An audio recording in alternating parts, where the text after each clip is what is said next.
I was born into a rich and important family in Tyrone Island. I was the younger of 2 daughters, and we were the only children. My sister was 6 years older than me, so we didn't play much together when I was young, and I was only 12 years old when she got married. I remember the day of her wedding well. Many people came, all of them laughing, singing and happy. But I felt sad when my sister left with her new husband, Mr. Carew. She was always very nice to me, nicer than my mother, and so I cried when she went away to her new home in Dublin. My mother and father didn't love me. They wanted sons and were not very interested in me. About a year after my sister got married, a letter arrived from Mr. Carew. He said that my sister was ill and that she wanted to come home to Tyrone and stay with us, to be with her family. I was sad that she was ill, but also very happy about her visit. They're leaving Dublin on Sunday, my father told me. And they're arriving here on Tuesday evening. Tuesday came and it was a very long day. Hour after hour came and went, and I listened all the time for my sister and her husband. Now the sky was dark and soon it was midnight, but I couldn't sleep. I listened and waited. Suddenly, at about 1 o'clock in the morning, I heard a noise far away. I ran out of my bedroom and down to the living room. "They're here! They're here!" I called to my father and we quickly opened the front door to see better. We waited there for a few minutes and we heard the noise again. Somebody crying far away in the night. But we saw nothing. There were no lights and no people there. We went outside, waiting to say hello and to help my sister with her bags. But nobody was there. Nobody came. I looked at my father and he looked at me. We didn't understand. "I know I heard a noise," he said. "Yes," I answered. "I heard it too, Father." "But where are they?" We went back into the house without another word. We were suddenly afraid. The next day, a man arrived and told us that my sister was dead. On Sunday she felt very ill. On Monday, she was worse, and on Tuesday at about 1 o'clock in the morning, she died. At the same time that we were outside the house in the night, waiting for her. I never forgot that night. For the next 2 years I was very sad. You could say that I stopped living. I didn't want to do anything or speak to anyone. Mr. Carew soon married another young woman in Dublin. And I felt angry that he forgot my sister so quickly. I was now the only child of a rich and important family, so before I was 14 years old, men started to visit our home. They wanted to meet me, and perhaps to marry me. But I didn't like any of these men, and I thought I was too young to be married. When I was 16, my mother took me to Dublin. "Dublin is a big city," she said. "We're going to meet richer and more interesting men than the ones back Home in Tyrone. We can easily find you a good husband. In Dublin. In Dublin I began to be happier. I met a lot of friendly people, and I went dancing every evening. A lot of young men came to speak to me and asked me to dance. I liked talking to them. I started to live and laugh again. And I didn't think about my dead sister all the time. But my mother was not so happy. She wanted me to find a husband quickly. One night before I went to bed she came into my room and said, "Do you know Lord Glenfallen?" "Oh yes," I answered. "He's that ugly old man from Carrigahilla." "He's not ugly and he's not old, Fanny," my mother said quickly. "He's from a very rich and important family too. And he wants to marry you. He loves you." "Loves me? Wants to marry me? But he's making a mistake, Mother," I said. "I don't love him. I can't marry somebody I don't love. Think about it, Fanny." My mother answered quietly. "He's a good man, and he wants to marry you. You're a very lucky young woman." My mother left the room, and I sat quietly for a long time. Lord Glenfallen was a nice, friendly man, I thought. I didn't love him.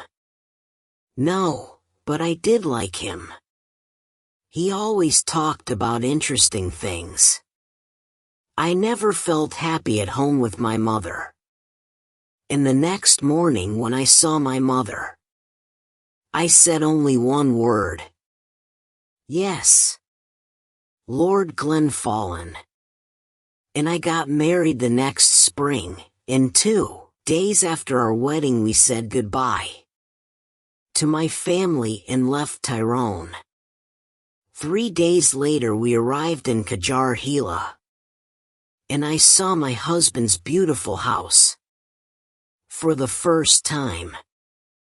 It was near a river, and there were many trees and flowers in the garden. Birds sang in the trees, and the sky was blue. I stood next to him and looked at it all. And I felt very, very happy. "Come, my love," said my husband. "You must come in and meet Martha. She cooks and cleans and knows everything about the house." So we went into the house and I met Martha. A friendly old woman with smiling, blue eyes. She showed me round the house. Suddenly I felt excited to be there. It was a very happy place. Women sang in the kitchen, men built fires in the living rooms. And there were dogs and cats everywhere. "Come with me now, madam," said Martha. "And look at your bedroom. Then we can take up your bags and you can wash before dinner." I followed her, and soon we arrived at a big. I stood and looked, suddenly, cold with fear. In front of me stood something big in black. I didn't know what it was. I thought it was an old coat, but without anybody inside it. I jumped back quickly, very afraid, and moved away from the door. "Is something wrong, madam?" Martha asked me. "Nothing." "Perhaps it's nothing," I answered quickly. "But I thought I saw something in there. I saw a big black coat there when you opened the door." Martha's face went white with fear. "What's wrong?" I asked her. "Now you look frightened." "Something bad is going to happen," she said. "When someone sees the black coat in this house, we know that something bad is going to happen soon. To the Glenfallen family. I saw the black coat when I was a child, and the next morning old Lord Glenfallen died. Something bad is going to happen now. Madam. I know it." We went down to have dinner. I felt unhappy and afraid, but I didn't say anything to my husband about the black coat. I wanted to forget about it and be happy again. The next day Lord Glenfallen and I went for a walk together to look round the house and gardens because I wanted to know my new home better. "I like this house and all the people here," I said. "And I'm happy to be here with you. It's much better than Tyrone." My husband was quiet for a long time. He walked with his head down, thinking. Then, suddenly he turned to me, took my hand, and said, "Fanny, listen to me. Listen carefully. There's something I must ask you. Please only go into the rooms in the front of the house. Never go into the rooms at the back of the building, or into the leader garden, by the back door. Never. Do you understand me, Fanny?" His face was white and unhappy. I understood his words, but I didn't understand why. He was suddenly a different man. Here at Carrigahilla he never smiled or laughed anymore. Perhaps the back of the house was dangerous, I thought, but he didn't want to talk about it any more. We went back to the house without speaking, and again I tried to forget his words and to be as happy as I was before. It was about a month later that I met the other woman for the first time. One day I wanted to go for a walk in the gardens. It was a beautiful day, and I ran up to my room after lunch to get my hat and coat. But when I opened the door of my room there was a woman sitting near the fire. She was about 40 years old, and she wore a black coat. Her face was white, and when I looked closely I saw that her eyes were white too. She was blind. "Madam," I said, "this is my room." "There is a mistake." "Your room," she answered. "A mistake?" "No, I don't think so. I don't think there's a mistake." "Where is Lord Glenfallen?" "Down in the living room," I said. "But who are you and why are you here in my room?" "Tell Lord Glenfallen that I want him," was all she said. "I must tell you that I am Lady Glenfallen, and I want you to leave my room now," I said. "Lady Glenfallen? You are not. You are not," she cried, and hit my face very hard. I cried out for help. And soon Lord Glenfallen arrived. I ran out of the room as he ran in, and I waited outside to listen at the door. I did not hear every word, but I knew that Lord Glenfallen was very angry and the blind woman was very unhappy. When he came out I asked him, "Who is that woman and why is she in my bedroom?"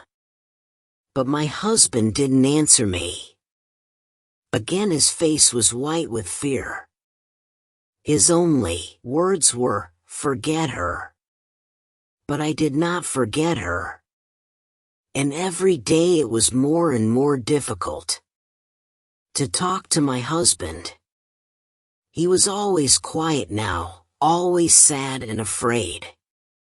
He sat for hours looking into the fire with his unhappy eyes. But I didn't know why, and he didn't want to tell me. One morning after breakfast, Lord Glenfarlane suddenly said, "I have the answer. We must go away to another country, to France or Spain perhaps. What do you think, Fanny?" He didn't wait for my answer but left the room very quickly. I sat and thought for a long time. Why must we leave Carrigahilla? I didn't understand, and I didn't want to go too far away from my mother and father in Tyrone. They were old now, and my father was sometimes ill. They didn't love me very much, but I wanted to be near them. I thought about it all day, and I didn't know what to say to my husband when he arrived back in the evening and came in to dinner. I said nothing. After dinner I was very tired and I went up to my bedroom early. I wanted to have a good night's sleep and think about it all again the next day. I closed my eyes and went to sleep. But I did not sleep well because I dreamed of the black coat. Suddenly I woke up. Everything was dark and very quiet, but somebody was at the end of my bed. There was a hand with a light, and behind the light was the blind woman. She had a knife in her other hand. I tried to get out of bed and run to the door, but she stopped me. "If you want to live, don't move," she said. "Tell me one thing.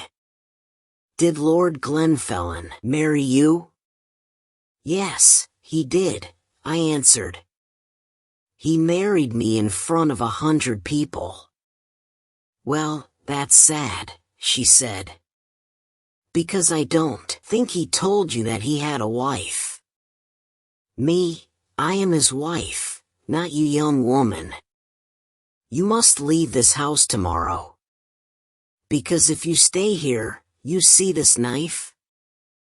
I am going to kill you with it." Then she left the room without a sound. I didn't sleep again that night. When morning came, I told my husband everything. "Who is the blind woman?" I asked him. "She told me last night that she is your wife." "That I am not your wife." "Did you go into the rooms at the back of the house?" asked my husband angrily. "Well, told you that you must never go there." "But I didn't," I answered. "I was in my bed all night." She came to me. "Please tell me. What is happening?" My husband's face was white again, and he didn't speak for a long time. Then he said, "No, she is not my wife." "You are. Don't listen to her. She doesn't know what she is saying." And he left the room. I ran to find Martha. I didn't like this house anymore. My husband was a difficult man, and I didn't understand him. Who was the blind woman? I wanted to know everything. "Don't cry, madam," said Martha. "When I found her, sit down and listen to me. What I am going to tell you is not very nice. The blind woman, the woman in the black coat, is dead. You saw her ghost.